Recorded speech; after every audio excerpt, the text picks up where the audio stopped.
A boy walks along a dirt path at dusk, clutching something tightly in his arms. As he nears the edge of the woods by his family's trailer, he sees something, a sight so shocking, he drops what he's carrying and runs. Just beyond the trailer, tangled in rusted barbed wire, is his horse, wounded and panicking. Inside the trailer, his mother sleeps, oblivious. The boy tries to help, tears streaking his face as he fights to untangle the creature. But the barbed wire slices into his skin. Blood mixes with the dirt. He fights harder, but it's too late. The horse dies in his arms. Miles away, a girl named Shelley lies on a couch, her phone buzzes beside her. She gets a message, a video. Her face darkens as she watches. Troubled, she calls her friend Sadie, who is frantic and terrified. Sadie whispers, "They're following me." When Sadie gets home, another woman is already inside, sitting calmly in the dark. Sadie turns to run, but a man appears at the door. Trapped. The woman takes her phone, and Sadie is dragged into the shadows, her screams swallowed by the silence. Shelley replays the video over and over, fingers hovering over the delete button. But she doesn't delete it. Instead, she grabs her coat, leaves a voicemail for Dom, her longtime friend, and places her phone into a locked safe. As she steps outside, a man begins to follow her. She notices and quickens her pace. The man follows. She breaks into a run. She bumps into two police officers, relief floods her face. But as her bag hits the ground, drugs spill out.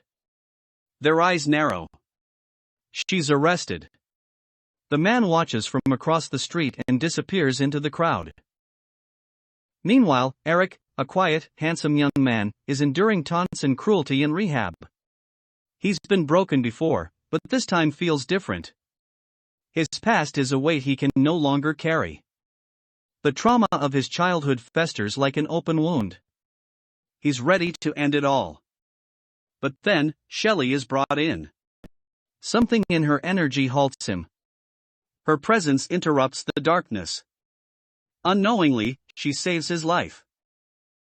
In another part of the city, a young woman is introduced to Vincent, a charismatic mafia leader with a chilling aura.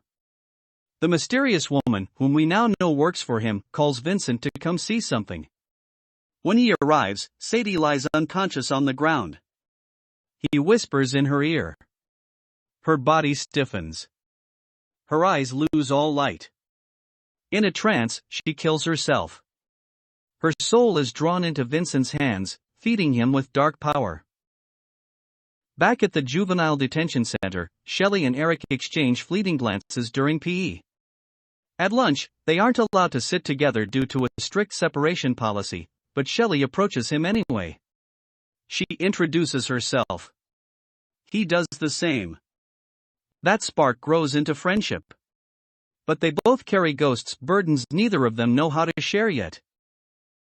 The mysterious woman approaches Shelley's mother, inquiring about her daughter's whereabouts. Later that night, Shelley and Eric are ambushed at the juvenile center. They flee and seek refuge at a mansion owned by one of Shelley's rich friends. For a while, they're safe. They spend days hiding and nights talking. One night, in a bathtub under candlelight, they share their feelings. The tension breaks. Love blooms. They take the party outside, dancing under the stars like two souls finally free. But peace is short-lived. A few days later, Sadie's body is found in a lake. The police investigate, but one of them seems off. He's working for Vincent. Back at his estate, Vincent listens to a woman play piano. The melody is haunting. A call comes in. The mysterious woman tells him, Sadie's body has been discovered. He smirks, but there's a flicker of concern. Shelley and Eric meet up with friends for a picnic, trying to cling to normalcy. But when they return home, Shelley sings while Eric plays piano. She walks over to him, a sudden memory crashing into her, a party, Sadie beside her, and Vincent whispering in her ear. The flashback makes her tremble. They go for a walk, and Shelley confesses something that's haunted her for years. Her mother pushed her into things no child should endure. She's terrified that if Eric knows the full truth, he'll leave. That night, at a club, Dom finds Shelley. He whispers urgently that Sadie is dead and they need to leave now. Shelley tells Eric, and together they flee. But as they reach their safe house, it's already too late. The mysterious woman and her men are there. Shelley and Eric are suffocated. As their lungs fail, they look into each other's eyes, sharing one last moment of connection before everything fades to black. Eric finds himself in a lifeless, gray world. He sees Shelley sinking into a dark lake. He tries to reach her, but she fades. On the surface, he sees a man, strange, timeless. Eric follows him into an abandoned train station. The man shoves him. Eric wakes up, gasping, alive. A cop arrives, searching for Shelley's phone, but finds Eric instead. A fight breaks out. Eric stabs him and escapes. Somehow, he's changed. Faster. Stronger. He heals. A crow begins to follow him, silently guiding him.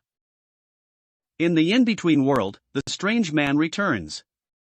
He tells Eric that Shelley is dead, but offers him a deal: kill Vincent, a man who made a deal with the devil, and Shelley's soul will be freed. But if he succeeds, they can never be together. Eric returns, fueled by grief and power. He visits Shelley's mother. She's consumed with guilt. In Shelley's room, Eric discovers a hidden compartment with a card. It's a clue. He's on a mission now. One by one, he hunts the men responsible. He shoots the one who suffocated him and takes his phone. He survives a high-speed car fight, thrown from the vehicle, and heals. Vincent visits Shelley's mother, now panicked. She confesses the unthinkable: she traded her daughter to Vincent for wealth. A whisper sealed Shelley's fate. Vincent wants Eric. Eric can escape death, a power Vincent craves. Eric finds Dom and learns the full story. The video on Shelley's phone contains evidence of Vincent's crimes. Eric retrieves the phone from their hideout. He watches it, and everything becomes clear. At a friend's house, Eric explains everything. But the bad guys arrive. A shootout erupts. Eric is shot. His friend dies. Eric slips back into the in-between realm. There, he bargains his soul for Shelley's. She will live, but he can never return to her. Gifted with even more power, Eric becomes a force of vengeance. Vincent, believing him dead, attends an opera with his inner circle. Eric arrives, cutting through security like a shadow. The performance is interrupted as he tosses the severed heads of Vincent's men onto the stage. Vincent retreats to his mansion. Alone. Eric enters. Vincent tries to manipulate him, tries to whisper. He stabs Eric. Eric collapses, haunted by memories. But he rises. The final battle begins. Eric pushes Vincent into the in-between. There, Vincent is dragged into the abyss, screaming. Shelley's soul is released. She awakens in the real world. Beside her lies Eric's lifeless body. She weeps, clutching him, calling his name. Somewhere beyond the veil, Eric walks alone, his soul untethered. He smiles softly as memories of Shelley fill his mind. True love never fails. Never gives up. It lives on even when we don't. Feel free to like, comment, subscribe. Until next time.